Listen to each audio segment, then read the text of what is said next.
अस्सलामुअलैकुम स्टूडेंट्स, कल हमने ट्रिप्टोफैन तक के अमाइनो एसिड्स का स्ट्रक्चर देखा था और हमने देखा था कि कैसे जनरल फार्मूला तमाम अमाइनो एसिड्स का सेम होता है, लेकिन कैसे उनके अल्काइल ग्रुप में जो फंक्शनल ग्रुप है वो फ़र्क होता है, तो वो एक दूसरे से डिफरेंट होते हैं। अब पेज जो है मेरे पास ये नेक्स्ट यहाँ स्टार्ट हो रहा है आपका जो है बुक में, और यहाँ पर एस्पार्टिक एसिड जो है आप देख सकते हैं कि एस्पार्टिक एसिड को डी से शो किया गया है। ये इसका जनरल फार्मूला है। यहाँ पर आप देख सकते हैं COOH ग्रुप लगा हुआ है, बाकी कार्बोक्सिलिक ग्रुप, हाइड्रोजन और अमाइनो ग्रुप वैसे ही हैं। 7 pH जो कि न्यूट्रल pH होती है, इस पर नेट नेगेटिव चार्ज होता है। नेट नेगेटिव चार्ज का मतलब है कि ओवरऑल पूरे कंपाउंड पर इलेक्ट्रॉन देने या लेने से क्या चार्ज होता है। उसके बाद बात कर लेते हैं एस्पार्जीन। एस्पार्जीन को N से शो करते हैं। यहाँ पर आप देख सकते हैं कि ये पूरा जो फंक्शनल ग्रुप है ये इसमें लगा हुआ है, CH2 C double bond O NH2। तो ये इसमें जो है अमाइड जो ग्रुप लगा हुआ है एस्पार्टिक एसिड में, ये फर्स्ट अमाइनो एसिड है जो कि 1806 में डिस्कवर्ड हुआ था और इसको एस्परगस जो है उससे आइसोलेट किया गया था, इसलिए इसका नाम एस्पार्जीन जो है वो रखा गया। अब बात करते हैं ग्लूटामिक एसिड की। It was first found to occur in wheat protein namely gluten. जो गंदों में होती है प्रोटीन, उसमें उसको नाम दिया गया है ग्लूटिन, उसमें ये होती है, इसी वजह से इसका नाम रखा गया ग्लूटामिक एसिड। और ये 7 pH में ये भी नेगेटिव चार्ज ओवरऑल जो ये रखता है। यहाँ पर आप देख सकते हैं कि ये इसका सारा फंक्शनल ग्रुप है। फिर उसके बाद हम बात कर सकते हैं ग्लूटामीन की। ये सारा इसका फंक्शनल ग्रुप लगा हुआ है, लंबी सारी चेन है। It is the amide of glutamic acid. Amide group अगर ग्लूटामिक एसिड में मज़ीद एक ऐड कर दिया जाए तो फिर ये ग्लूटामीन बन जाता है। तो आप दोनों स्ट्रक्चर को अगर आप कंपेयर करके देखें तो आप अंदाज़ा कर सकते हैं कि इतना स्ट्रक्चर जो है वो दोनों में सेम है। ये देखें, आगे फ़र्क कहाँ है। इसके पास कार्बोक्सिलिक ग्रुप लगा हुआ है COOH और इसके पास लगा हुआ है C double bond O NH2। ये एक अमाइनो ग्रुप इसमें एक्स्ट्रा लगा हुआ है, जिसे हम कह रहे हैं कि ये अमाइनो ग्रुप एक एक्स्ट्रा इसमें मौजूद है।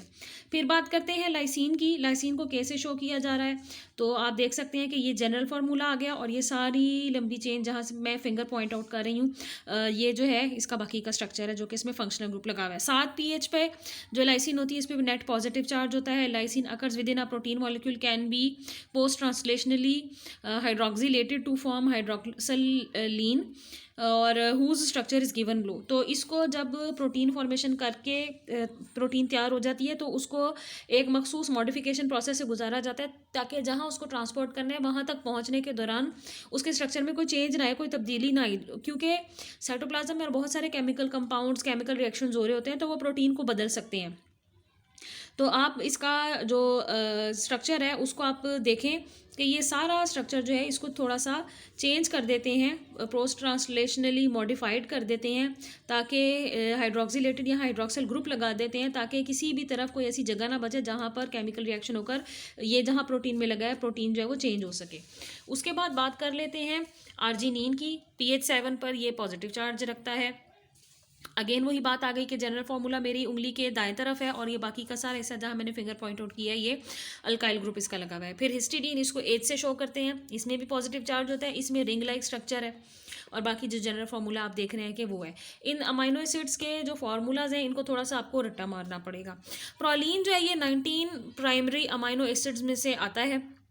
इसमें साइड चेन जो है लगी हुई है, उसमें अल्फा अमाइनो ग्रुप भी लगा हुआ है और इसके अलावा प्रोलीन बजाते खुद जो है ये प्रोलीडीन का डेरिवेटिव है। इसका मतलब है कि प्रोलीडीन एक मेन कंपाउंड है जिससे इसको अखज़ किया जाता है या बनाया जाता है। So in some cases proline after being incorporated in a peptide molecule is post translationally hydroxylated to form hydroxyl proline. तो यहाँ पर आप अंदाज़ा कर सकते हैं कि ये अगर प्रोलीन है जिसमें ये रिंग लाइक स्ट्रक्चर है, अमाइनो ग्रुप लगा हुआ है, कार्बोक्सिलिक ग्रुप लगा हुआ है, तो आप देख सकते हैं कि बाकी स्ट्रक्चर जो है वो सेम है, लेकिन इस तरफ एक हाइड्रोक्सिल ग्रुप लगा के इसको ब्लॉक कर दिया गया ताकि इसमें मजीद कोई चेंज ना आ सके जब इसने प्रोटीन की चेन का हिस्सा बनना होता है। तो इस शक्ल में फिर इसको हाइड्रोक्सिल प्रोलीन कहते हैं और ये सारे चेंजेस इसलिए लाए जाते हैं ताकि प्रोटीन्स का मजीद स्ट्रक्चर जो है वो चेंज ना हो सके, उसको बदला ना जा सके।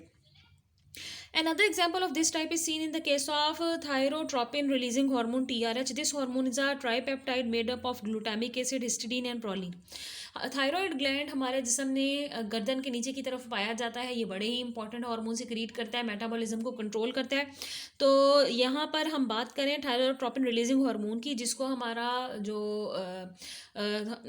हाइपोथैलेमस है जो कि ब्रेन का एक हिस्सा है वो रिलीज़ करता है।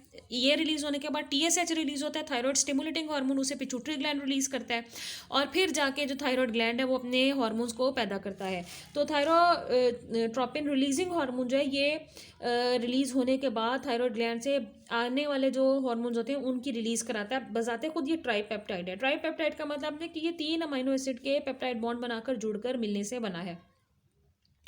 उसके बाद हम जो है देखते हैं कि बहुत सारे जो इंपॉर्टेंट हार्मोन है वो प्रोटीन इन नेचर होते हैं, वो भी इन्हीं अमीनो एसिड से मिलकर बने होते हैं और कुछ ऐसे कंपाउंड होते हैं जो अमीनो एसिड्स की डेरिवेटिव्स होते हैं। अब हम बात कर रहे थे क्लासिफिकेशन की अमीनो एसिड्स के साथ। तो classification of standard amino acid, this is based upon the type of side chain, that is R group present because it is the side chain which gives distinctive properties to amino acids. क्योंकि general formula जो होता है amino acids का तमाम का आपने देखा कि सेम है, कार्बन एटम, कार्बोक्सिलिक ग्रुप, एक हाइड्रोजन, एक अमीनो ग्रुप। फर्क है तो सिर्फ आर ग्रुप में। अब वो आर ग्रुप किस किस्म का है? क्या वो साइक्लिक है? क्या वो सीधी जो है वो लंबी चेन है? क्या वो ब्रांच्ड चेन है? इन सारी बातों की वजह से हर अमीनो एसिड की जो प्रॉपर्टी है वो फ़र्क होती है और उसका जो बिहेवियर है विद इन द सेल और वो किस तरह से परफॉर्म करेगा, उससे क्या चीज़ें नहीं बन सकती हैं, ये सारी बातें इस पर डिपेंड करती हैं। तो हम देखते हैं amino acid with non polar aliphatic side chains. These include glycine, alanine, valine, leucine, isoleucine. Their side chains are hydrophobic and tend to cluster together. ये हाइड्रोफोबिक in nature है, यानी कि ये पानी से डरने वाले हैं। पानी से डरने वाले की मुराद ये है कि ये ज़्यादातर पानी में हल होना नहीं पसंद करते, ये पानी में हल नहीं होते अच्छे तरीके से और ये इकट्ठे हो जाते हैं। तो इनकी नॉन पोलर, उस पर पोल नहीं है, ना हम उसको पॉजिटिव कह सकते हैं कि इस पर चार्ज है, ना इस पर नेगेटिव चार्ज है, ना ब्रांच्ड है, ना इसमें साइक्लिक स्ट्रक्चर है, बल्कि सीधी लंबी चेन है, इसीलिए इसको कहते हैं एलिफेटिक साइड चेन। उसके बाद बात कर लेते हैं amino acid with aromatic side chains. These include feline, alanine, tyrosine, tryptophan और ये रिलेटिवली पोलर है। इनमें जो है ये रिंग लाइक स्ट्रक्चर पाया जाता है, इसी वजह से इनको एरोमेटिक कंपाउंड्स भी कहते हैं।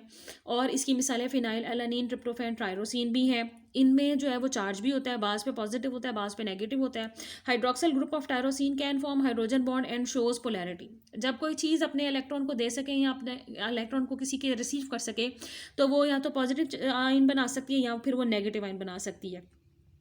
तो इस वजह से इन अमीनो एसिड पर पोलैरिटी आ जाती है। Phenylalanine shows little polarity. These amino acid absorb UV light which explains the strong absorbance of light by proteins at 280 nanometre.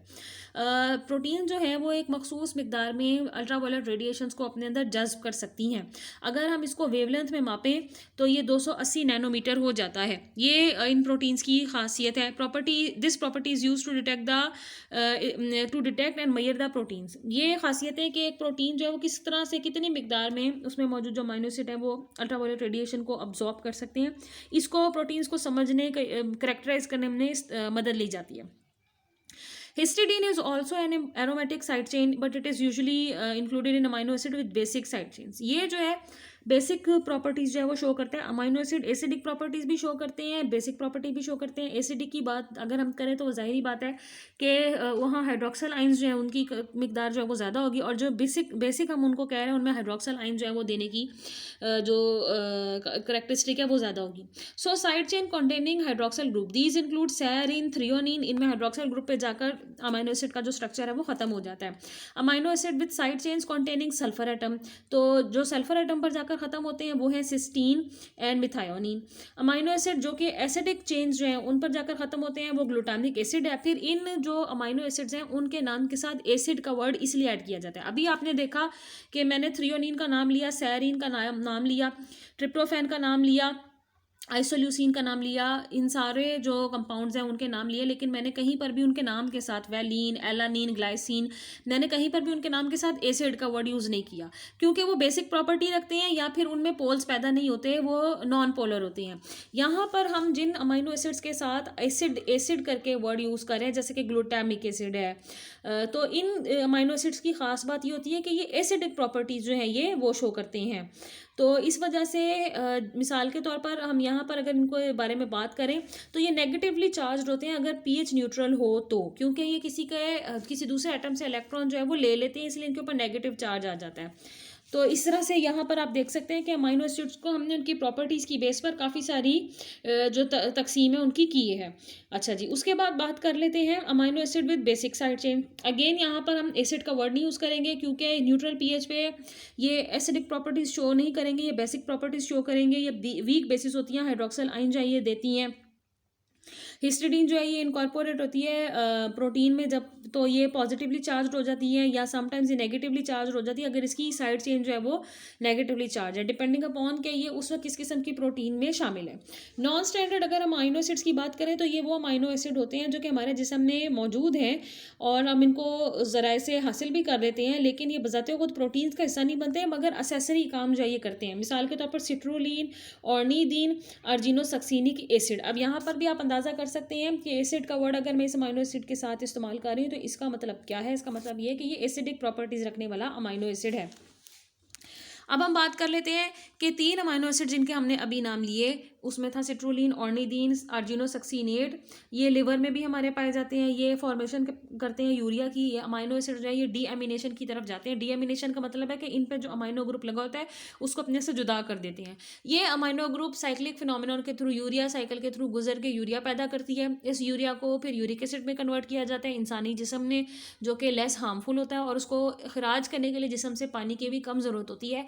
हत्ता कि सारा नाइट्रोजनस वेस्ट पानी के साथ जो है किडनी तक पहुंचाया जाता है और हमारी किडनी फिर इनको मिलाकर यूरिन बना देती है। तो एलानिन की अगर हम बात करें तो इसको बीटा एलानिन कहते हैं। It is the part of A molecule of a vitamin namely pantothenic acid. It's formula is NH2CH2CH2C double bond O। तो आप यहाँ अंदाज़ा कर सकते हैं कि ये अल्फा कार्बन है, इसके साथ 2 हाइड्रोजन लगे हैं, साइड पर कार्बोक्सिलिक ग्रुप और फिर एक अमाइनो ग्रुप लगा हुआ है। बीटा एलानिन जो है बजाते खुद ये भी नॉन स्टैंडर्ड अमाइनो एसिड्स में आता है, लेकिन ये पेंटोथेनिक एसिड एक और जो हमारा इंपॉर्टेंट जिसम में पाए जाने वाला विटामिन है जो कि बड़े एसेसरी काम करता है, एंजाइम्स के साथ भी मिलकर काम करता है। बहुत सारे फंक्शंस के लिए हमारे जिस्म को इसकी नॉर्मल मिकदार चाहिए होती है, ये उसमें भी लगा होता है। पेंटोथेनिक एसिड की बात करते हैं, ये वाइडली डिस्ट्रीब्यूटेड विटामिन है। बहुत सारी खुराक के तरीक़ों से ये हमें हासिल हो जाता है।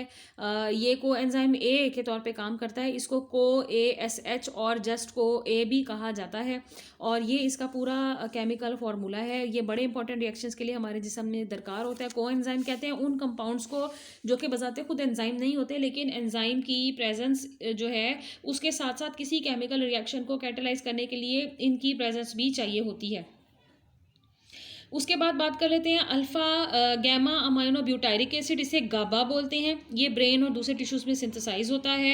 ये न्यूरोट्रांसमीटर के तौर पर काम करता है। न्यूरोट्रांसमीटर उस केमिकल को कहते हैं जो नेचुरली हमारे जिस्म में बनेगा और ये न्यूरॉन्स के दरमियान में केमिकल मैसेजिंग जो है वो करेगा। इसका फॉर्मूला आप यहाँ पर देख सकते हैं, C double bond COOH CH2CH2CH2 और फिर अमाइनो ग्रुप लगा हुआ है।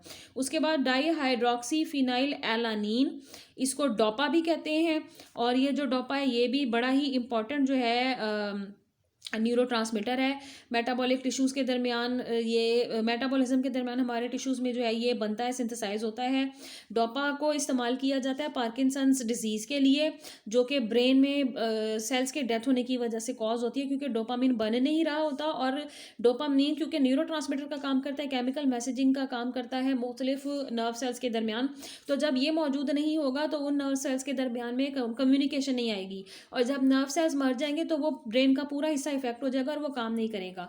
तो पार्किंसंस रशा की बीमारी है जो कि ओल्ड एज में जाके होती है, क्योंकि उस वक्त एजिंग का प्रोसेस हो रहा होता है और आहिस्ता आहिस्ता आपके न्यूरॉन्स जो है वो ख़त्म हो रहे होते हैं। तो पार्किंसंस डिजीज़ को हल करने के लिए, इसके इलाज के लिए डोपा का आर्टिफिशियली सिंथेसाइज करके मेडिसिन की फॉर्म में जो कंपाउंड है वो दिया जाता है।